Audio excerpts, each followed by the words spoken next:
आज जबरनामे में खबर के साथ किसी गाने या शेर की जरूरत नहीं है, क्योंकि खबर सुनते ही आप समझ जाएंगे कि क्या सिचुएशन बनी हुई है। चीन में एक रेसलर की शादी पर शादी वाले दिन दुल्हन ने ये शर्त आयद कर दी कि मेरा और मेरे दूल्हा का रेसलिंग का मुकाबला होगा। जो ये मुकाबला हार जाएगा सारी जिंदगी घर के काम काज वही करेगा। वाह वाह वाह वाह। और आप ये सुन के हैरान होंगे खवातीन हजरात कि ये रेसलिंग का मुकाबला रेसलर दूल्हा हार गया।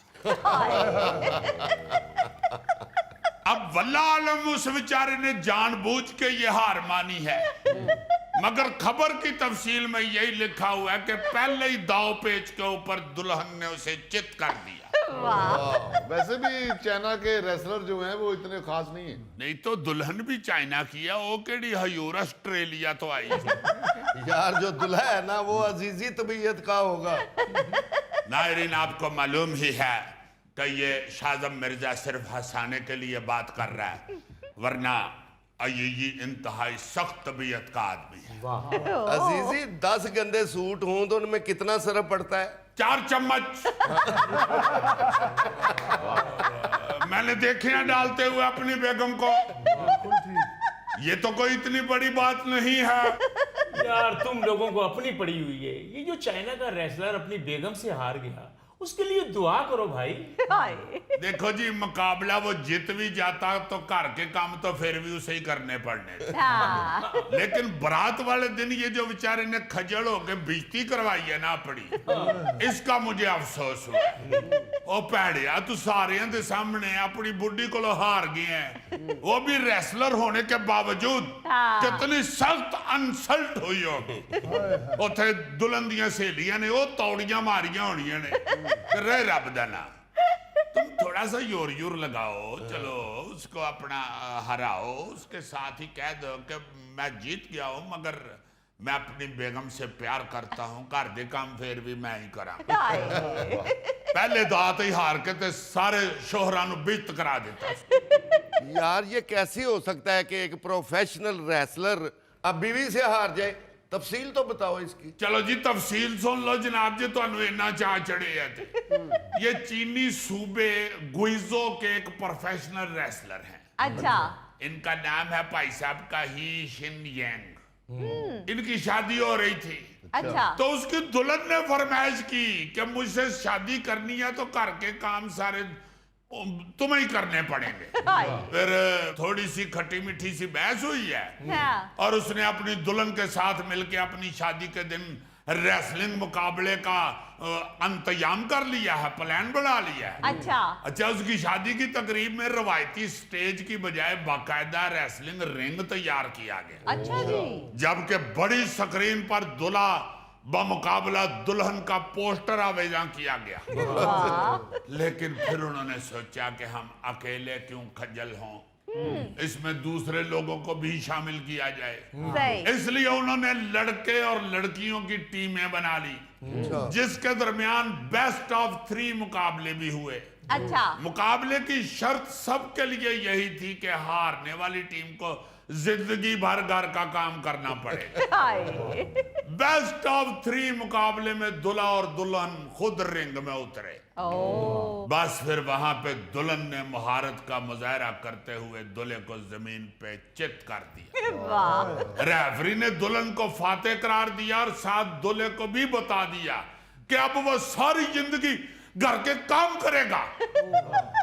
ला जी, मुकाबले के बाद जो रेसलर साहब थे ना जी, अपना ही जी, उसने मीडिया से गुफ्तगू में बताया कि याहिरा मुझे हारना ही था, मैं इस हार को कबूल करता हूं और कभी अपनी दुल्हन से घर के काम नहीं करवाऊंगा, बल्कि सारे काम खुद करूंगा। मीडिया वाले ने पूछे भाई जी तुहानू काके खिडाण दी प्रैक्टिस है? उन्होंने कहा भाई जी काका खिडाण दी प्रैक्टिस उदों ही हुंदी है जदों काका हो जाता है, ते अल्लाह जदों देगा तो फिर अल्लाह वारिस है। अब इस बेवकूफ दूल्हे को किसी ने ये नहीं बताया कि दूल्हे मियां अब बड़ा तेरा उबले छुआरे वर्गा मुंह है,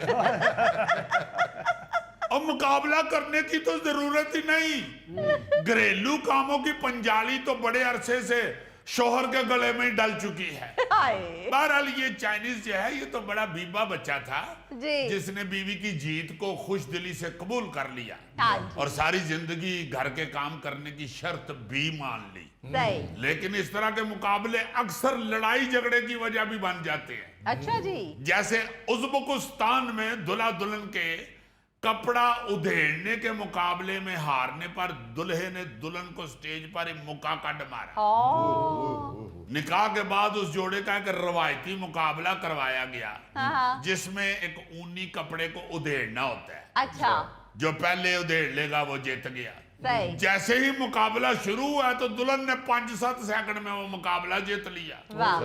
वो दूल्हे को एकदम इंसल्ट फील हुई, उसे गुस्सा चढ़ गया, उन्हें दुल्हन ने मुक्का काट मारिया। ओ 2-3 खवातीन ने फटाफट दुल्हन को स्टेज से उतार कर एक साइड पे कर दिया, वरना दूल्हा साहब तो अभी मजीद लड़ाई के मूड में थे। हाय हाय। लेकिन फिर बुजुर्गा ने उन्हें फड़िया तो उन्हें क्या, गल सुन बेटा, एक कुड़ी नूं ते तू मुक्का कड मारिया, कुड़ी दे मामे बदमाश ने, एक ने 2 कतल कीते ने ते एक ने को 10-12 प्लाटां ते कब्जा कीता है। अगो तू फिर जिस तरह करे तेरी मर्जी। दुल्हे ने फिर फौरन दुल्हन के पैरी पड़ के माफी मांग ली। हाय अच्छा, शादी वाले दिन दूल्हा दुल्हन के दरमियान ये खट्टी मीठी नोक झोंक और शर्तें दुनिया भर में पॉपुलर हैं। जी।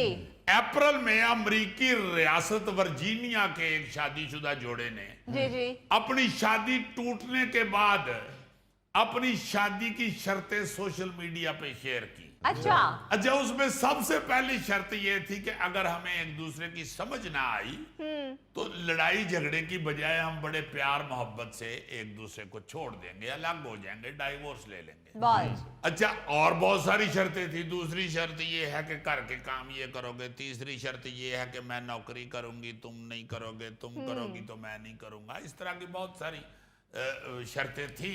सही सही। मगर पहली शर्त ये थी कि अगर हमारी एक दूसरे के साथ ना बनी ना या बनी। हमें ये एक दूसरे की समझ ना आई हाँ जी, या हाँ जी। शर्तें कबूल ना आई तो हम बड़ी प्यार से अलग हो अलग हो जाएंगे। जाएंगे। सही। अच्छा, जब उन दोनों ने शर्तें लिख के पढ़ी ना जी गौर से, तो उन्होंने फिर पहली शर्त पे अमल कर लिया। हाय वो पहली शर्त क्या थी? यही कि अगर एक दूसरे की समझ ना आई तो फिर तलाक। हाय। क्या बाकी शर्तें बहुत ज्यादा सख्त थी? भाई जी, एक शर्त तो ये थी ना कि दुल्हा दुल्हन को मजहबी मामलात में आजादी देगा, अच्छा कभी उसे इबादत करने से नहीं रोकेगा।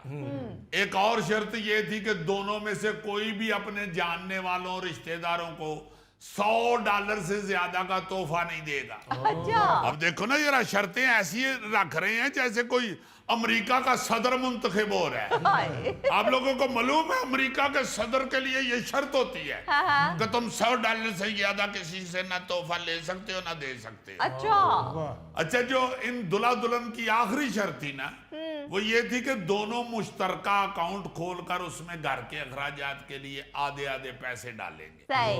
और एक दूसरे को बताए बगैर इस अकाउंट से पैसे नहीं निकालेंगे। बहुत। अगर दोनों में से किसी एक का जाती मेहमान आएगा तो वो उसे अपने खर्चे पे खाना पिशाना खिलाएगा। वाह। अब ये नहीं पता कि किस शर्त से इख्तलाफ शुरू हुआ, मगर अमल उन्होंने पहली शर्त पे ही किया कि अलग-अलग हो गए। हाय। ਯਾਰ ਇਹ ਜਿਹੋ ਜਿਹੀਆਂ ਸ਼ਰਤਾਂ ਨੇ ਇਹਨਾਂ ਨੇ ਸ਼ਾਦੀ ਕੀਤੀ ਸੀ ਜਾਂ ਦੋਵਾਂ ਨੇ ਰਲ ਕੇ ਦੁਕਾਨ ਖੋਲੀ ਸੀ? ईमान से मैं भी यही सोच रहा था कि ये जिस तरह की शर्तें इन्होंने रखी हैं, छोटी छोटी बातों की भी, जी जी। इस तरह तो कारोबार में नहीं होता, ये तो शादी कर रहे हैं। हाँ जी बिल्कुल।